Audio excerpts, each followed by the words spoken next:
বানি, তোমার কি শরীর খারাপ? চোখ মুখটা এরকম দেখাচ্ছে কেন? না না, ঠিক আছি আমি।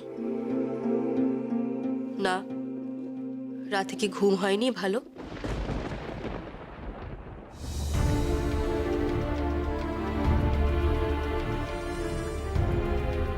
খবরটা দেখেছো মেজ দাদা? একটা বিদেশি কাপড়ের মিলের খবর ছাপা হয়েছে। কতজন ভারতীয় একসাথে চাকরি ছেড়ে দিয়েছে।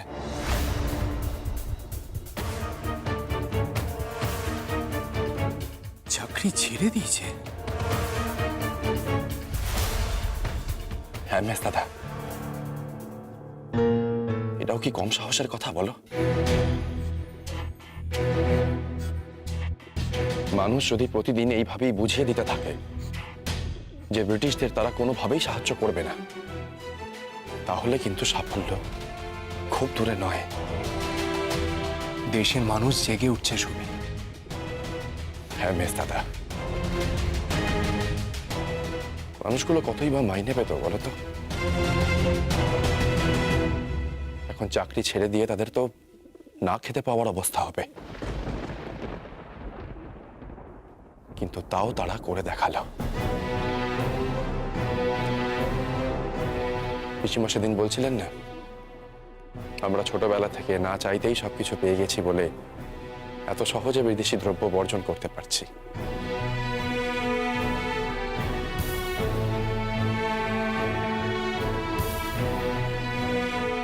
এটা পাওয়া না পাওয়ার প্রশ্ন নয়, আদর্শের প্রশ্ন।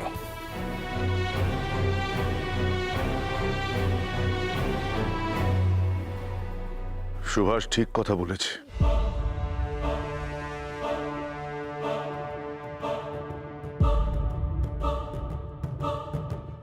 একটার পর একটা ঘটনা মানুষের মনে সাংঘাতিক দাগ কেটে দিয়েছে।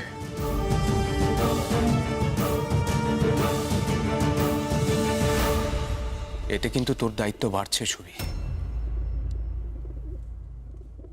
তুই এদের সকলের নেতা, এরা কিন্তু তোকেই পাশে চাইবে।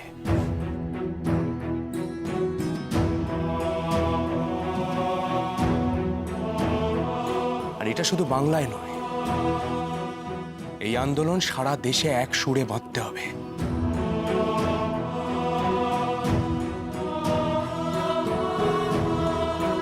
তার জন্য একজন নেতা দরকার যে সঠিক পথ দেখাবে।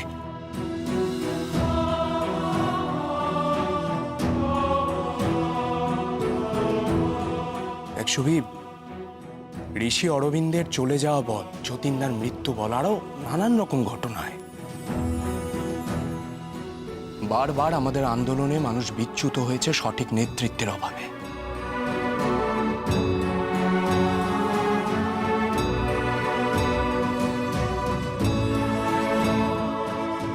তোকে পথপ্রদর্শক হয়ে উঠতে হবে।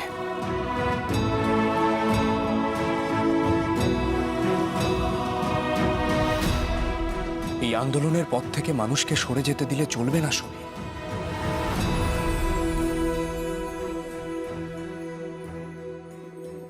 না মেজ দাদা, আমি নিজেও আর থামবো না।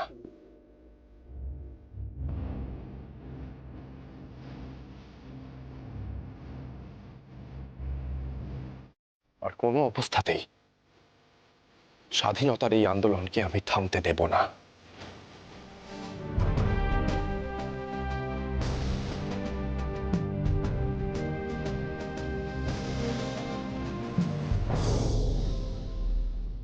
দিদি, জামাইবাবু, দারুণ একটা খবর আছে।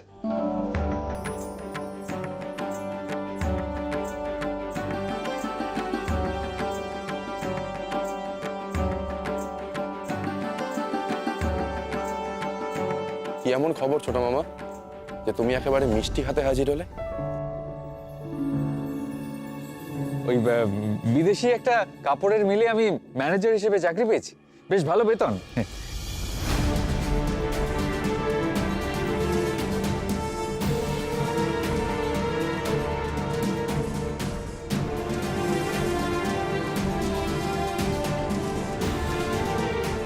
এই মুহূর্তে কি এটা সঠিক সিদ্ধান্ত হবে ছোট মামা?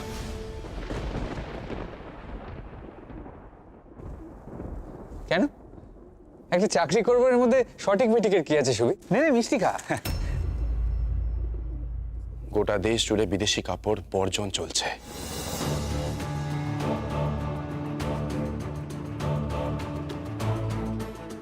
দেশের এই অবস্থায় তুমি যদি সেই বিদেশি পণ্যই উৎপাদনের চাকরি নাও, তাহলে সেটা দেশদ্রোহিতা হয়ে যাবে না? দেখ সুবি, তুমি হয়তো জানো না ছোট মামা, অনেক ভারতীয়ই কিন্তু ইতিমধ্যে বিদেশি মিলের চাকরি ছেড়ে দিয়েছেন। তারা খুব গরিব ছোট মামা, তাদের কারুর কারুর ওপর সংসারের দায়িত্ব রয়েছে।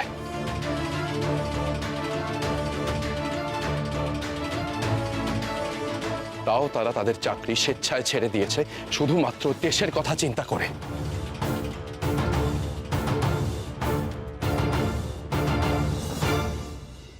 আমার কথাটা শোনো,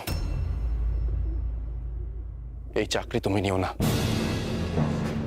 দেখ সুবি, আমার তোর মতো মাথা খারাপ হয়ে যায়নি যে আমি আমার চাকরি বাকরি সব ছেড়ে দেবো।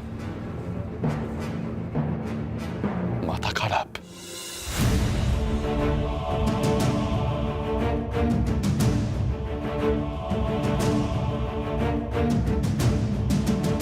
আমার মাথা খারাপ, তাই না?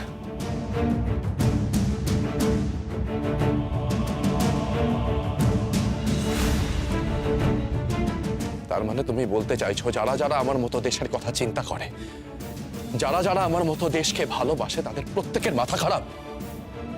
এত লোকের মাথা খারাপ ছোট মামা? দেখ সুবি, আমি এত কিছু বুঝি না, জানি না। এসব তোদের আবেগ আন্দোলন বেশি দিন টিকবে না।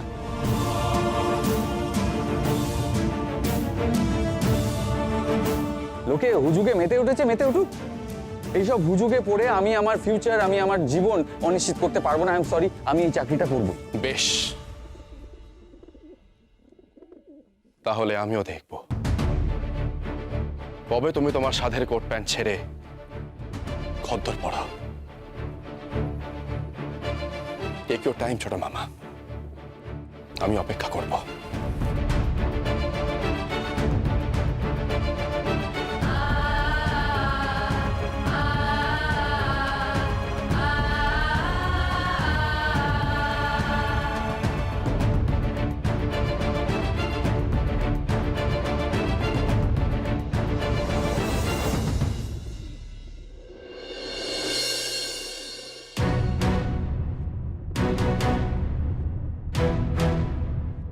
সুবি, আজ কোন জায়গায় পিকেটিং এ বসা হবে ঠিক হয়েছে? হ্যাঁ মেস দাদা, ম্যাকনিল কোম্পানির বড় দোকানের সামনে আজ আমরা পিকেটিং করব। আগের দিন খুব একটা ভালো বিক্রি হয়নি, তবে আশা করছি আজ বেশি বিক্রি হবে। বিভা, কি হয়েছে? মেজ বৌদিদি, নিন তাড়াতাড়ি সুতোগুলো গুছিয়ে ফেলুন। এই সুতোগুলো পৌঁছে দিয়ে সেখান থেকে খদ্দর নিয়ে আমরা পিকেটিং করতে যাব। অনেক কাজ। না মানে আমি তো বুঝতেই পারছি না, এত সুতো এখানে কে তৈরি করলো? আমরা তো করিনি। ঠিকই তো, কাল যখন কাজ শেষ করলাম এত সুতো তো ছিল না এখানে। আচ্ছা ছোট দাদা, তোমার কোনো বন্ধু মানে নন্দ, গোপাল বা চারু কেউ কি এসেছিল রাত্রিবেলায়, মানে এসে কাজ করেছে? না মেজ বৌদিদি, তাহলে আমি জানতাম। আশ্চর্য ব্যাপার, কে করলো তাহলে? বানি, আমার কথাটা শোনো, মন খারাপ করো না, ভেঙে পড়ো না। মাকে বরং একবার জিজ্ঞাসা করে আসি। হাল ছেড়ো না একদম। মা, বলছিলাম আপনি কি কাল রাতে সুতো তৈরি করেছেন? আমি কই না তো, কেন?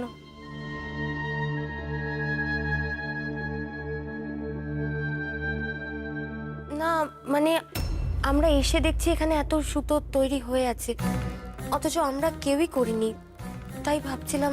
তাহলে কি তোমার বাবা? না, তিনিও এত সুতো তৈরি করতে পারবেন না। তাহলে কে করলো?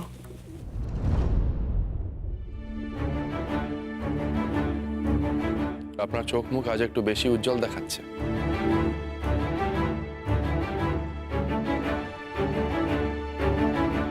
আপনি কিছু জানেন এই সুতোর ব্যাপারে? বাবা, এখানে সবাই মিলে কি আলোচনা করছিস?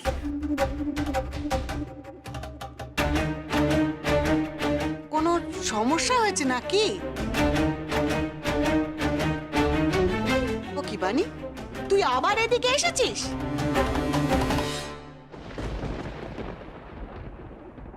কেন পিসি দিম্মা? ওর কি এই ঘরে চৌকাট পেরোনো বারণ নাকি?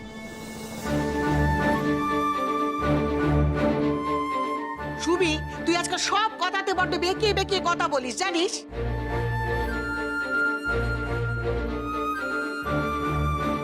আই প্রভা, কি হয়েছে রে? কোনো সমস্যা নাকি? আরে কোনো সমস্যা নয় পিসিমা, আমরা সবাই মিলে খদ্দর বিক্রি করতে যাব, সেই বিষয়ে একটু আলোচনা করে নিচ্ছি।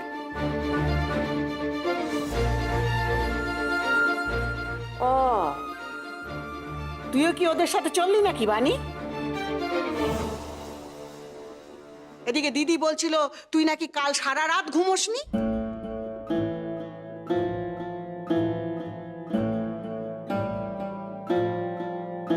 বানি, তুই এখন বাইরে যাবি না।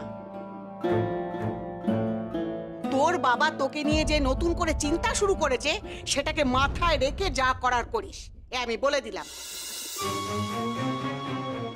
এর চেয়ে বেশি কিছু আমার আর বলার নেই।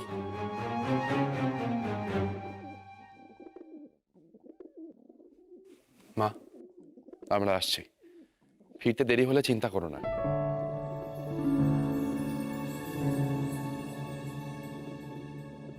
চাইলে আপনিও আমাদের সঙ্গে আসতে পারেন। বাসন্তী কাকিমাও বলছিলেন আপনার কথা।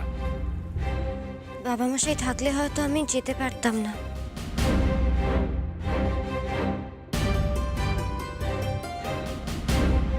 কিন্তু উনি তো এখন নেই, আর বৌদিদিও যাচ্ছে, আমি যাব।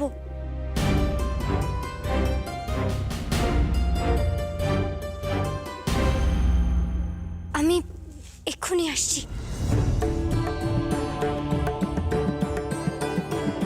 সুতো তৈরির রহস্যটা তাহলে এবার বোঝা গেল। মানে? মানে আমি যাই, তৈরি হইনি, এসে তোমায় বলছি, দাঁড়াও।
দেওয়া মোটা কাপড় মাথায় তুলে নে রে ভাই, দিন দুঃখিনী মা যে তোদের তার বেশি আর সাধ্য নাই। মায়ের দেওয়া মোটা কাপড় মাথায় তুলে নে রে ভাই, দিন দুঃখিনী মা যে তোদের তার বেশি আর সাধ্য নাই।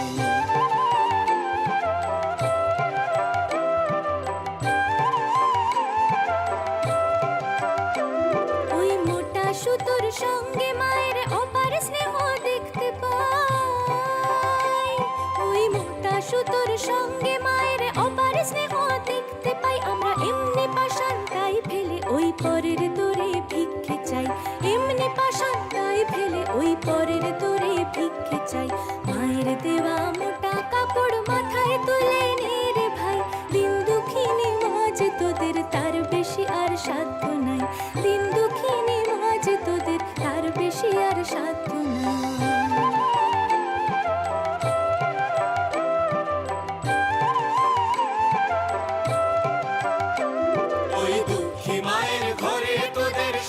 প্রচুর অন্ন নাই।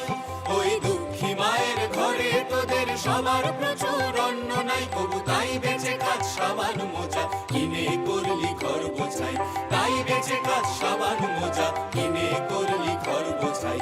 মায়ের দেওয়া মোটা কাপড় মাথায় তুলে নে রে ভাই, দিন দুঃখিনী মাঝ তোদের তার বেশি আর সাধ্য নাই, দিন দুঃখিনী মাঝ তোদের তার বেশি আর সাধ্য নাই।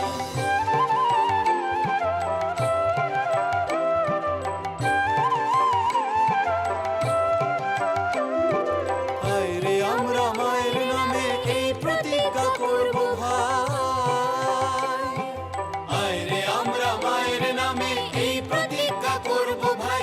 পরের জিনিস কিনবো না যদি মায়ের ঘরের জিনিস পাই, পরের জিনিস কিনবো না যদি মায়ের ঘরের জিনিস পাই।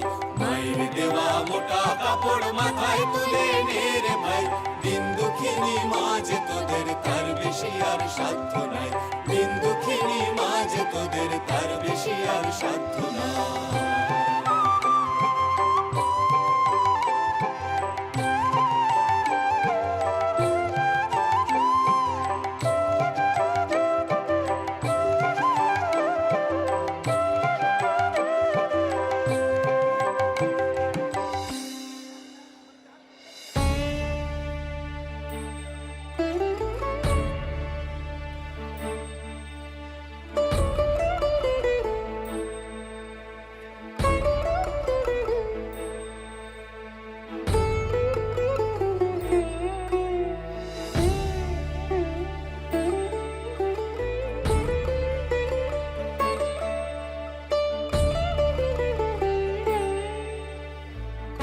মাতৃভূমির জন্যই আপনার প্রথম দান।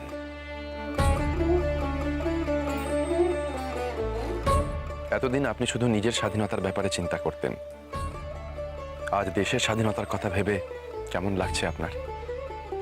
নিজের স্বাধীনতা নিয়ে ভাবা কি আপনার কাছে অন্যায়?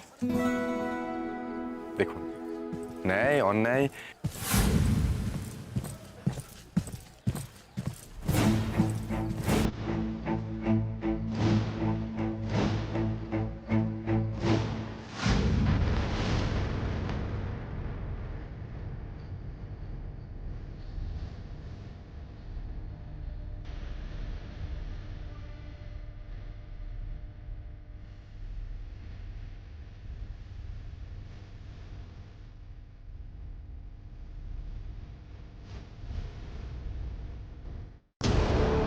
এখানে বিদেশি জিনিসের দোকানের সামনে দেশি বস্ত্র বিক্রি করা যাবে না।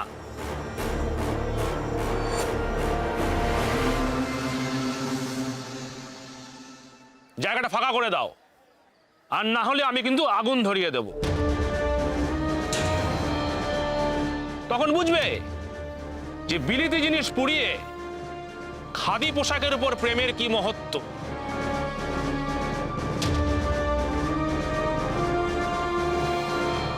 আপনার একটু ভুল হয়ে গেল অফিসার, আমরা কারোর জিনিস জোর করে কেড়ে নিয়ে পড়াইনি।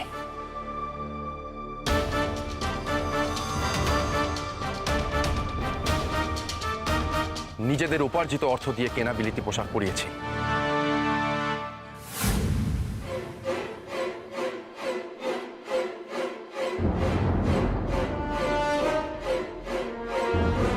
আর একটা প্রশ্নের উত্তর আমি ছোটবেলা থেকে আজ অব্দি পেলাম না। একজন ভারতীয় হয়ে দেশের কথা চিন্তা না করে আপনি কি করে বিদেশিদের তাবেদারি করেন? কি করে নিজের দেশের মানুষের বিরুদ্ধে যান? এই কথাগুলো অফিসার টেগার্ড বললে আমি অবাক হতাম না।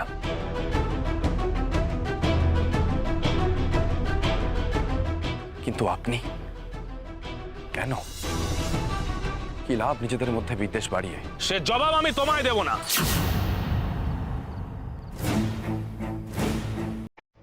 আমি সময় দিচ্ছি, সমস্ত জিনিস সরিয়ে নাও।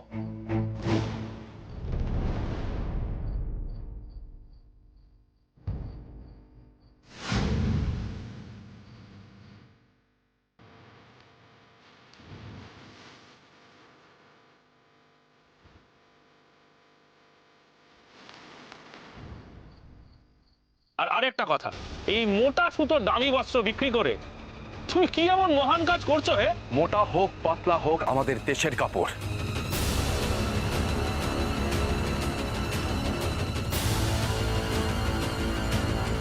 যার এতটুকু অপমান আমরা কেউ সহ্য করব না। আমাদের দেশের কাপড়ে হাত দেওয়ার সাহস যেন আপনাদের কারোর না হয়।